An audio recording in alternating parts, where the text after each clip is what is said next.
Y seguimos un día más, en este caso, en este jueves, ya 13 de noviembre, que como pasa el tiempo, saludando a Reyes Espuelas del Bolero Tisana. Reyes, muy buenos días. Hola, buenos días, Pablo. Que más o menos los jueves a esta hora, ¿verdad?, abre de alguna forma consulta radiofónica con nosotros para seguir aprendiendo, conociendo cómo cuidarnos mejor de una forma sana y natural. En este caso, hoy, Reyes, ¿de qué vamos a hablar? Cuéntanos.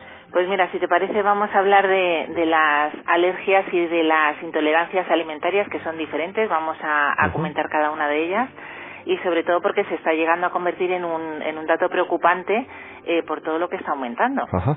¿Que cada vez hay más gente con alergia o aumentan el número de alergias? Sí, Pablo, mira, según los datos de la OMS, que son los más fiables, las enfermedades de alergia se han duplicado en los últimos 20 años en los países occidentales. En España, concretamente, calculan que en torno a un 2,5% de la población adulta, pero un 7,5% de los niños en el primer año de vida. Entonces es importante tenerlo en cuenta y bueno, pues lo suyo sería intentar prevenirlo, que también vamos a dar unas pautas. Y luego, pues en el caso de que aparezcan, ir lo más al grano posible para que el médico nos pueda ayudar. Las alergias, ¿no? Que vemos que cada vez hay más, pero siempre han estado con nosotros de alguna forma, ¿no? Siempre, Pablo.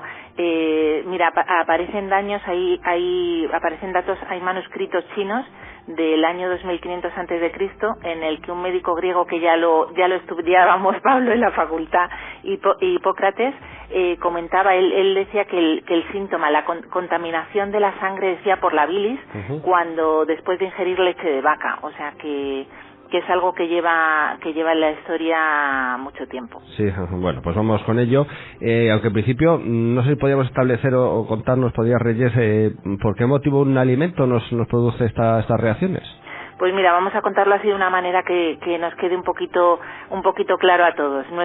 Vamos a imaginar que nuestro organismo es un castillo que está asediado desde el exterior por enemigos.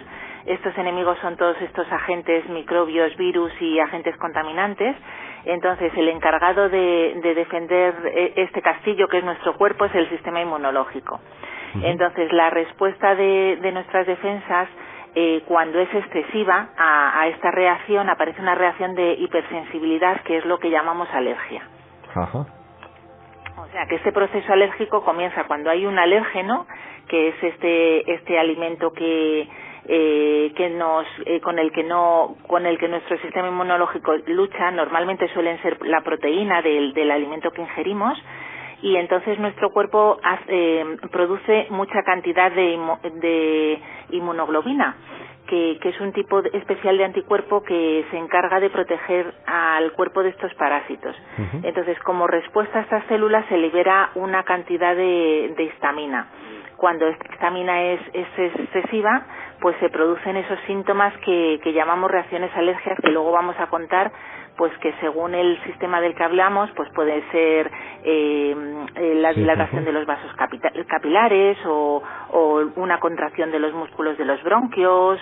Se nota también en las fosas nasales, a nivel de piel. Luego ya iremos diciendo todas esas reacciones. Bueno, reacciones además, es lo que se conoce como alergia. Como alergias, ¿no? Que hay reacciones además muy virulentas.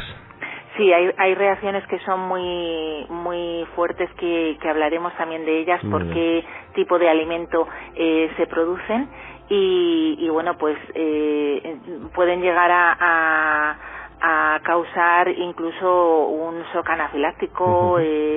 Se puede cerrar la glotis, que nos quedamos sin respiración. O sea, que estamos hablando de algo serio, ¿no? Sí. ¿Cómo podemos darnos cuenta de que tenemos alergia? ¿Cuáles serían esos síntomas así indicativos? Pues mira, los síntomas principales,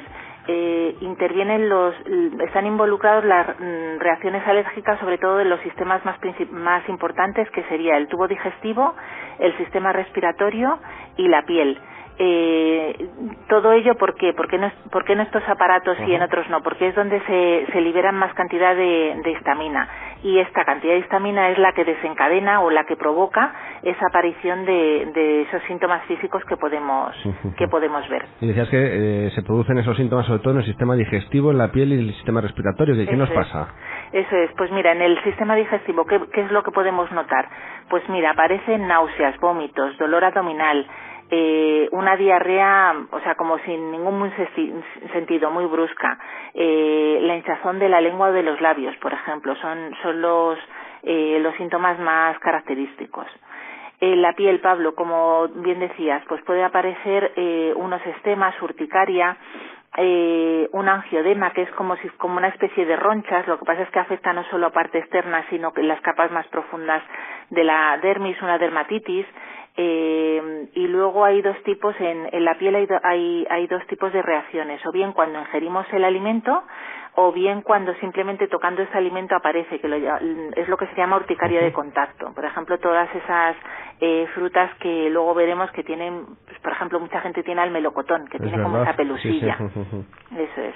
Nos quedaría el sistema respiratorio. El sistema respiratorio, pues mira, lo que provoca irritación en la boca, en la nariz y en la garganta, que tengas una tos seca, dificultad para respirar, estornudos, como una opresión o dolor en el pecho. Y aquí es lo que te decía que bueno, que no es la más común, porque afortunadamente hablamos solo de un 2% de personas alérgicas a las que les afecta, pero estamos hablando de anafilaxia, que es cuando intervienen varios órganos. ¿Qué nos pasa? Pues que aparte de todos estos órganos que hemos hablado, también ataca al aparato cardiovascular. Entonces altera el ritmo cardíaco, desciende la presión arterial y podemos sufrir hasta una pérdida de conciencia. Entonces estamos hablando de algo importante a tener en cuenta, Pablo. Bueno, estos serían los síntomas y la peor consecuencia del shock anafiláctico, como dices. ¿Cómo podemos saber si tenemos alergia a algún alimento? Bueno, pues hay dos maneras actualmente de diagnosticar, que son las que utiliza el médico. Por una parte, tenemos que por tener la mayor cantidad de datos para intentar identificar qué alimento es, si hemos comido algún alimento manufacturado, tenemos que recoger esa etiqueta donde venga todo lo que lleva, todos los ingredientes. Tenemos que intentar hacer memoria y recordar cuándo y qué cantidad se ha comido, y todo eso es importante. Luego muchas veces también hay que tener en cuenta que una alergia se acrecenta si además hemos practicado ejercicio físico o lo hemos tomado junto con alguna medicación. Todo eso hay que tenerlo en cuenta. Para ello, ¿qué métodos se utilizan? Pues se utilizan las pruebas cutáneas y los análisis de sangre. Ajá. Eso sería el médico, ¿no?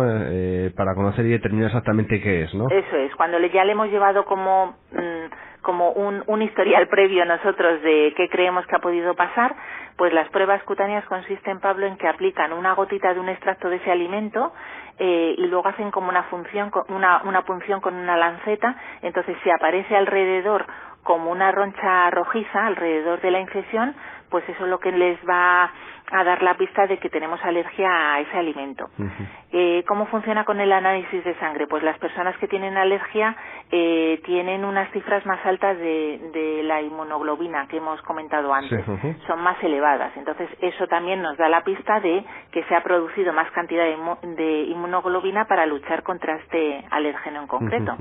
O sea, una vez que determinamos qué produce esa reacción, ¿cuál es el tratamiento que se aplica o cómo podemos afrontar o hacer frente a estas dificultades que tenemos con ese alimento en concreto? Pues Pablo, tenemos varias formas de tratamiento. El tratamiento convencional que utilizan los médicos es el de la dieta de eliminación. ¿En qué consiste? Pues consiste en eliminar por completo este alimento. En épocas muy tempranas, o sea, cuando los niños son más pequeños, muchas veces al eliminar este alimento se deja de producir esa histamina y con el tiempo se vuelve a incorporar en poquitas cantidades y ha desaparecido la alergia. Eso suele pasar mucho con la leche y con los huevos. Ajá. Es más difícil, por ejemplo, en un adulto, Pablo. En un adulto muchas veces se hace esa dieta de eliminación, pero cuando luego se vuelve a incorporar sigue apareciendo. Sigue estando ahí, ¿no? Sí, en el adulto es más complicado.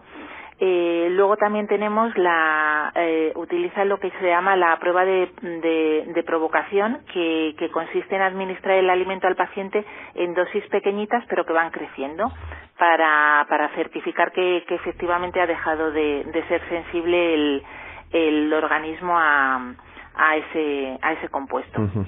Luego tenemos otro tratamiento, por ejemplo, que es la naturopatía, los naturópatas, que consideran la dimensión emocional y energética de la enfermedad. Entonces proponen varios enfoques y alternativas. Y luego también está el tratamiento homeopático. O sea que tenemos variedad para que cada uno elija la manera en que quiera pues solventar esta problemática. Y después de ver que tenemos esa posibilidad de tratamientos diferentes contra las alergias, vamos, si te parece, Reyes, o cuéntanos, por favor, qué alimentos son los más habituales que provocan las alergias. Pues mira, Pablo, uno de los más comunes es el huevo. ¿Por qué? Por la cantidad de proteína que contiene. El siguiente sería la leche y los derivados por la proteína láctea. Entre ellos a los que más afecta son a los niños. Siguiente, el pescado. Se desarrolla a una edad temprana, por eso la importancia de que los niños no lo coman muy prontito. Y los pediatras acostumbran o nos indican el consumirlo pasado el año.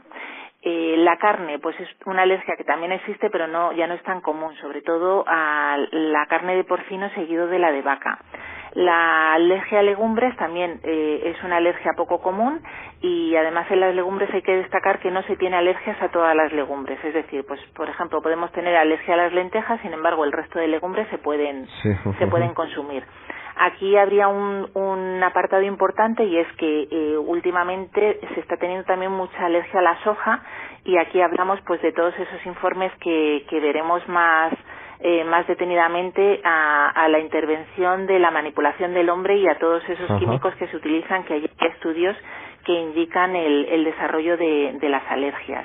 La más importante de esos shock anafilácticos que hablamos, o sea, una de las alergias más difíciles o que hay que tener más cuidado, ¿no? Es la de los frutos secos, sí, Pablo, sobre todo en España la almendra. Hay mucha gente, es verdad, que tiene alergia a los frutos secos. Sí, pero además es que la alergia de frutos secos es una reacción muy rápida y como muy agresiva, ¿sabes? Llegamos hasta poder quedarnos sin respiración. Y eso por tanta mala leche tienen los frutos secos a veces. Sí, yo aquí de todas maneras, cuando hagamos, no sé si la semana que viene o la siguiente, vamos a hablar pues de esa manipulación del hombre, de esa utilización de químicos y de esos transgénicos, y tiene mucho que ver, Pablo. Pero cuidado con los frutos secos para el que tenga alergia, sí, porque tiene que estar muy pendiente del etiquetado. Otro grupo de alimentos serían las frutas y las hortalizas.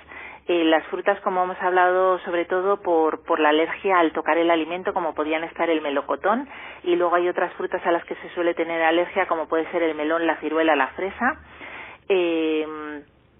Aquí volvemos a destacar, ya hay estudios que demuestran que ese uso de pesticidas y fertilizantes químicos provoca muchas de esas alergias. Yo ya no solo te hablo de clientes del herbolario, sino además de familiares que en el momento que han sustituido esas frutas y verduras por frutas y verduras ecológicas pueden comer de todo. Exactamente, o sea, ¿no? Que fíjate qué manera más sana de acabar con una alergia y no renunciar a esos nutrientes.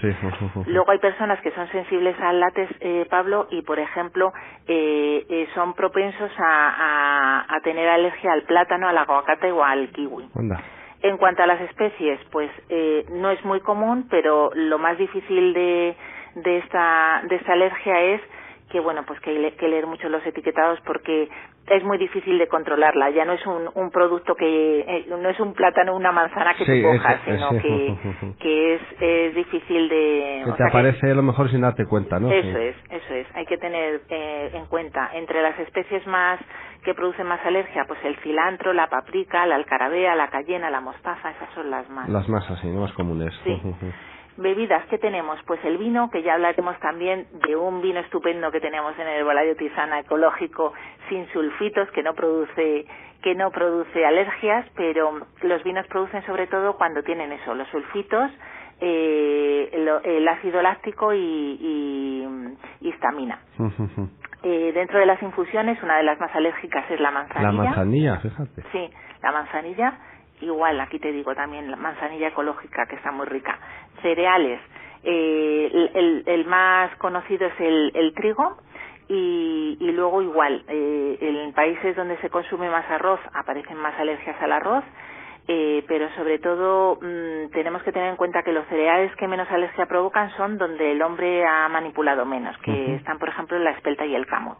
En el camut, de hecho, no hay ninguna alergia conocida. Sí. Bueno, pues como vemos, se puede tener alergia prácticamente a cualquier alimento, ¿no? Todo en función del cuerpo de cada uno, ¿verdad? Y lo importante es conocer, ¿no? Saber a qué alimento nos provoca esta respuesta. Eso es, conocer, detectar y poner remedio ya, pues como hemos hablado. Cada uno eligiendo, pues la medicina convencional, la naturopatía, elementos, oligoelementos, fitoterapia. Ya eso está, es como un libro abierto. Muy bien. Como este asunto da para más, ¿te parece, Reyes, que continuemos la próxima semana hablando de alergias y de, bueno, la diferencia que hay entre intolerancias y alergias, que también hay que decirlo, claro? Perfecto, pues la semana que viene continuamos hablando de qué es la intolerancia, que lo que tú dices, la diferencia. Y bueno, pues un pequeño apunte, Pablo, para todas aquellas personas que quieran, aparte de venir a charlar con nosotros si tienen alguna duda, pues mira, para prevenir, por ejemplo, todas estas alergias, a conocer que siempre en Herbolario Tisana apostamos todos los meses como un empujoncillo, una ayudita en este mes, y para luchar contra ganarle la batalla hasta otoño a esta caída del pelo, pues hay bueno, pues como una oferta que hemos puesto del mes, una fantástica cesta de regalos, entonces, de productos ecológicos para el pelo. Y bueno, pues que vengan y ya les contamos cómo pueden participar y cómo pueden llevarse esa cesta de productos ecológicos. Vale, fenomenal. Pues vamos a recordar rápidamente, Rey, si te parece, las direcciones del Herbolario Tisana. Pues mira, Pablo, en Guadalajara estamos en Plaza General Prim número 1 y en Cabanillas del Campo estamos en Miguel Hernández, local 4, al lado de Correos. Para informarse de todos estos asuntos y de muchas más cosas, ¿verdad?, la página web www.herbolariotisana.es, donde también gente que nos escuche desde lejos pues puede pedir sus productos a Herbolario Tisana. Eso es, lo llevamos a allí donde esté, aquel que necesite un poco de nuestro pequeño conocimiento y de productos naturales. Fenomenal, pues Reyes, muchísimas gracias como siempre. Gracias, Pablo.